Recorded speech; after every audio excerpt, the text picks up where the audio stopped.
to have to change Cutler a little bit. If the Super Bowl was played in New York this week, Oh. it wouldn't be on. Oh. There's, again, a lot of talk about the Super Bowl being in New York next year. On the Super Bowl Sunday, it was -3 and snowing in New York. Yeah. I know.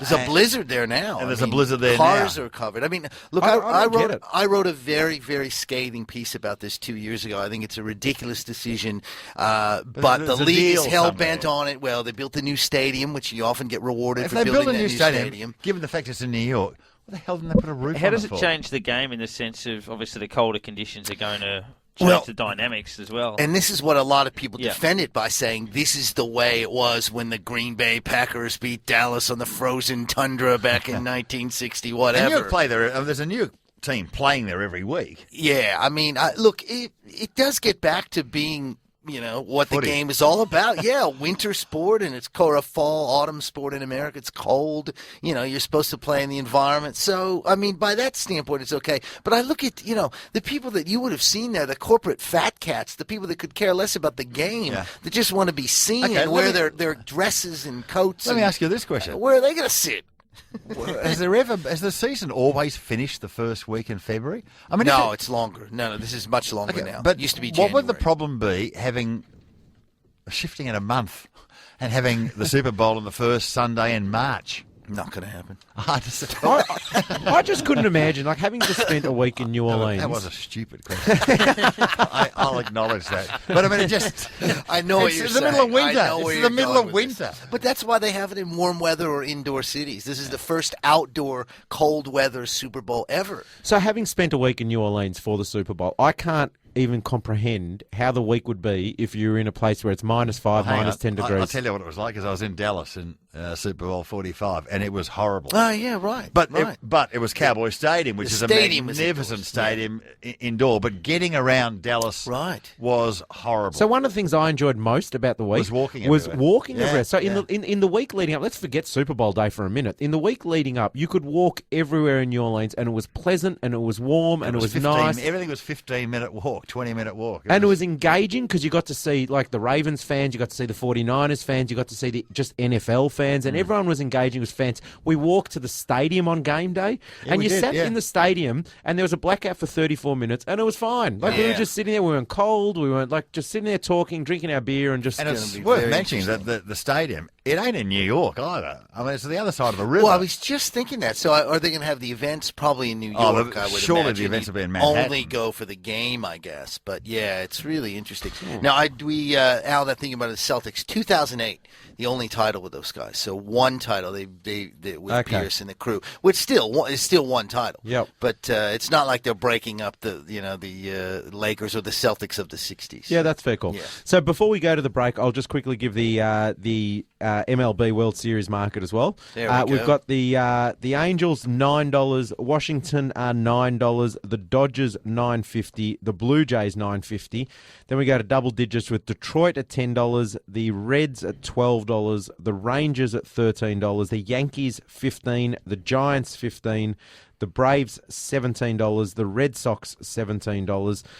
Phillies are $19, and then you go at 21 or greater. So, again, $9 equal favourites. It's a complete lottery in that as well. Speaking of drugs in sport, A-Rod?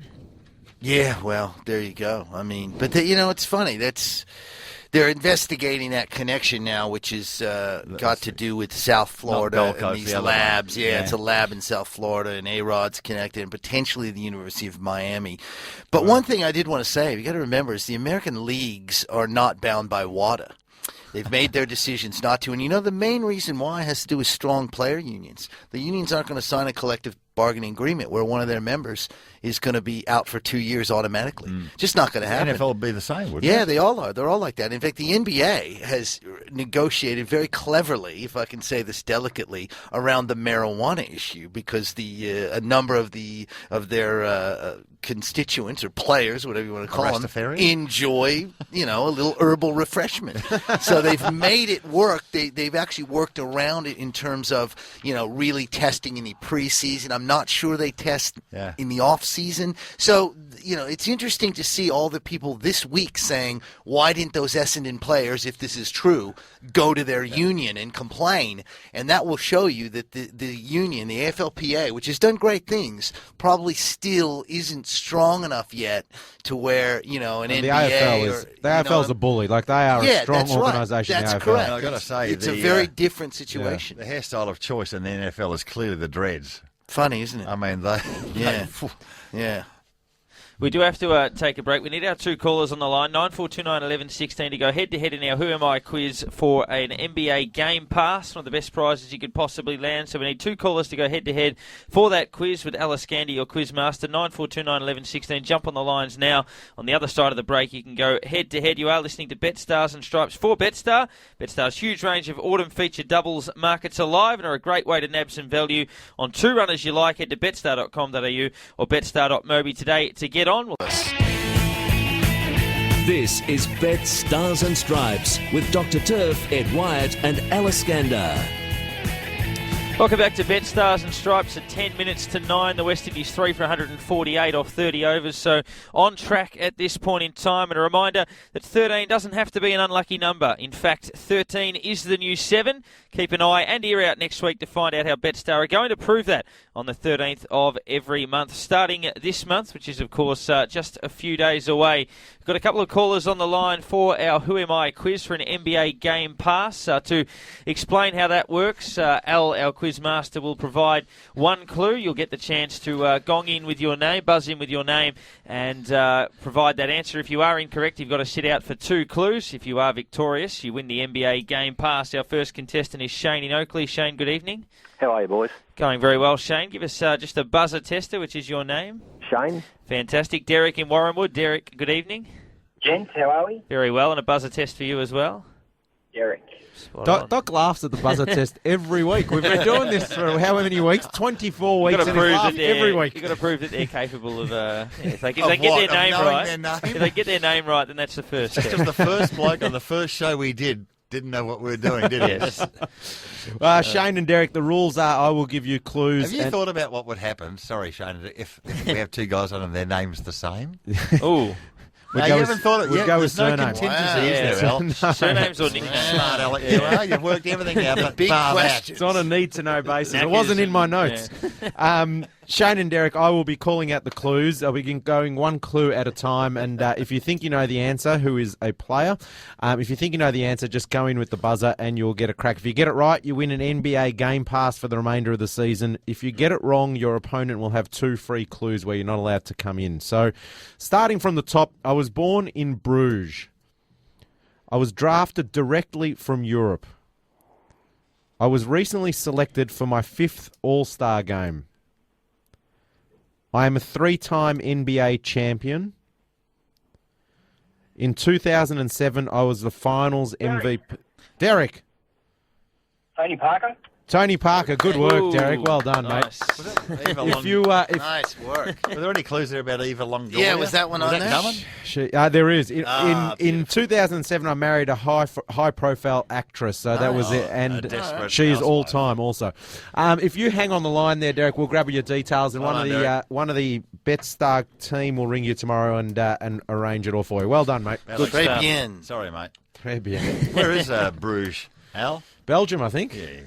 Good movie, Doc. There's a great film called In Bruges with Brendan Gleeson, who played Dermot Weld in The Cup. Well, there you go. Tied it all in tonight. So movie reviews. I think he was in Braveheart. You talk about he was in Braveheart. He played Dermot well. He was in Braveheart. And Troy played a lot of those big sort of warrior-type roles. And a great movie called The Guard as well. A little bit of NBA we're going to discuss. You did briefly touch on it earlier when the question was posed as to the Lakers' positioning, but there's a few little sort of talking points floating around in the NBA as well, and I guess they've been one all year. They have been one all year, and I mean, I think obviously because they're the Lakers, they're a high-profile team, maybe the highest-profile team every year in the NBA, so it is always going to be a discussion point. If these are issues with another team, it may not last as long. I think the great lesson here is, chemistry and style of play and things like that, because when you sign Steve Nash and you sign Dwight Howard and everyone immediately goes, there's your championship team or there's there's your contender to go up against Miami.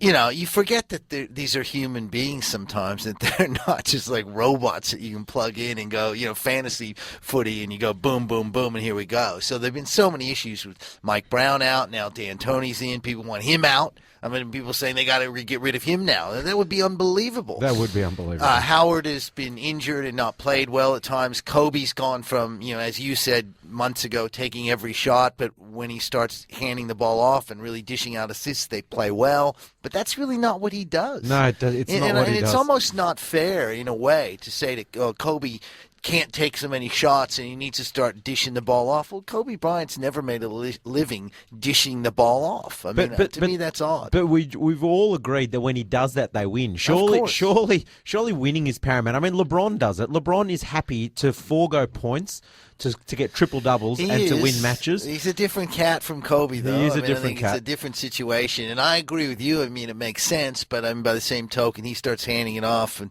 does his game suffer? I mean, I haven't watched much Lakers. I haven't either, I'll be honest. But in the couple of games I have watched, Nash has looked completely out of place because Kobe's offense is give me the ball, clear out, let me just do what I need to do. Nash needs the ball in order to be effective. If he doesn't have the ball in his hand, he's not that effective a player. So he's actually making plays around him worse, which is what really concerns me. And what you don't want your point guard doing. By the way, speaking of basketball, anyone see that 5 overtime game today?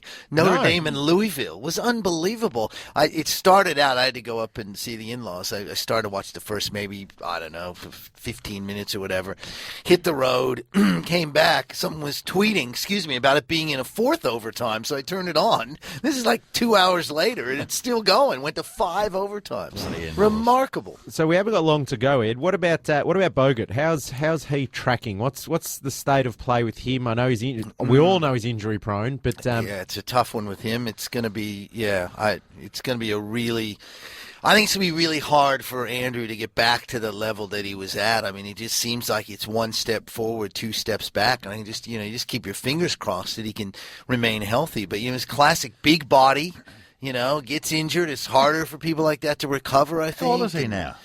God, how old would he be? Came out of Utah in mid to late 20s now? 2000 maybe, so would that be 12, He's 20, 30 then. 30, yeah, 30. Would he be that old already? Wow. I would think he'd be in early 30s, maybe. Darren can probably help us out with someone quick fingers over there. But yeah, it's remarkable. It's because he could have been one of the great big men in the NBA. He just never got it right in terms of his body. And the problem is the NBA's littered with guys like that. The Trailblazers drafted Sam Bowie famously instead of Michael Jordan, and injuries ravaged his career. Greg Oden, who it looks like is going to sign with Cleveland, was another Portland #1 pick over Durant. And his body let him down. He's barely played for the Trailblazers. So, it's pretty remarkable. 28. Okay, so 28 turning 29. All right, so close to 30. We can weasel in there and say we're close to 30. Okay. All right. Daniel's given us a call. Out on the road, wants to talk about the Lakers. Daniel, good evening. Yeah, g'day, guys. How you going? Good, Very well, Daniel. Yeah, I've been watching a bit of basketball this year. Best thing in the world, the League Pass. So it sort of gives you a chance to watch all the games. I watched the Lakers, and they're in serious trouble. You're right. Kobe plays that game of give me the ball and clear out. Dwight Howard tries to play it as well, and they just get frustrated with each other. And they play better with Gasol coming off the bench and Earl Clark on. Their chemistry is just not right for the Lakers at the moment. I like the Knicks to win the championship. Yeah, look, Daniel, I think, chemistry is an underrated thing. I think we saw that with Oklahoma City last year. Obviously, they've got Kevin Durant, a fantastic team, and James Harden and Westbrook. But there was a team that liked each other and played really well together.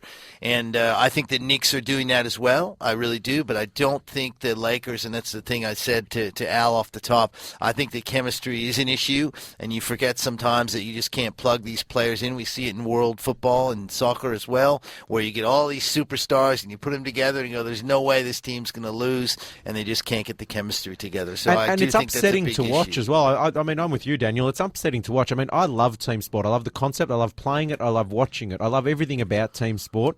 And the Lakers at the moment are not a team. They're just a group of individuals that they've